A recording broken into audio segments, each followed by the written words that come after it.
Hey guys, a while back, a viewer of my live stream asked me to go over the items that I buy when I first reach Stormwind and Orgrimmar in order to make some gold on low-level characters.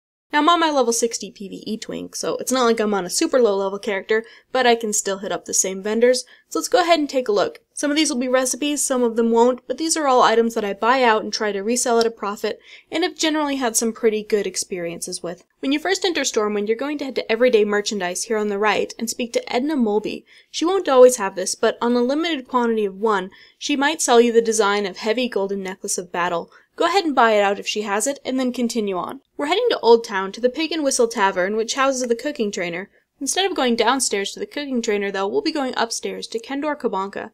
From him, buy every recipe that isn't soulbound. You can buy more if you'd like, but buy at least one of each that doesn't become soulbound when you pick it up. When you're done here, we're going to be heading over to the Dwarven District. We're heading to the area around the Anvil and Forge. We're going to talk to Keita Deepforge. Now, it's limited quantity, so she might not always have it, but she can sell you the recipe for, or the plans for Hardened Iron Shortsword. If she has it, go ahead and buy it. If she doesn't, don't worry about it. Then head up to Billy Bob Cogspinner at the little wagon up here. Buy any of his limited quantity engineering materials, except for the bent copper tube, since that's useless. Also buy 5 engineer's ink, or however many you'd like, but I usually like 5, and go ahead and head out of here.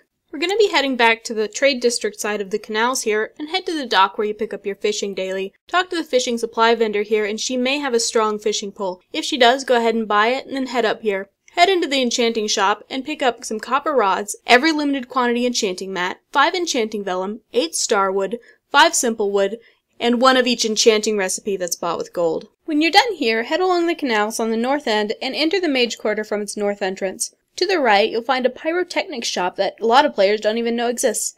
Head in there, and this guy might sell you the schematic for blue firework, though it's not guaranteed, but go ahead and give it a shot. Head around the mage quarter down to the herbalism and alchemy shop. On the alchemy vendor, you may find the recipe for elixir of shadow power or a lot of limited quantity herbs. Buy anything she has for limited quantity.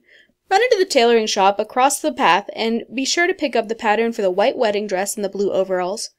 Once you've done that, you've pretty much completed this run through Stormwind, so head back to the auction house and go ahead and post up your spoils. For pricing, your mileage may vary, but in my experience, I've generally gone by these rules of thumb. If it's a cooking pattern, I sell it for 10 gold or undercut any that may already be on the auction house. If it's a recipe for any profession other than cooking, I usually sell it for around 75 gold or undercut any that may already be on the auction house. If it's an herb or low-level enchanting mat, I will usually sell it for about 5 gold per piece or undercut any that are already on the auction house. If it's an engineering material that is not a blasting powder, I will usually sell it for about 10 gold per piece, or undercut what's on the auction house. If it's a powder, I will usually sell it for about 2 gold per piece. If it's an engineering ink, I will usually sell it for 25 gold per piece. I sell enchanting vellums for 3 gold per piece, or I undercut any that are already on the auction house. I post strong fishing poles for 75 gold a piece, or undercut one that's already on the auction house, if there are any up already. I hope you guys enjoyed this guide. If you did, please like, comment, subscribe, all that good stuff, and as always, have a great day, guys.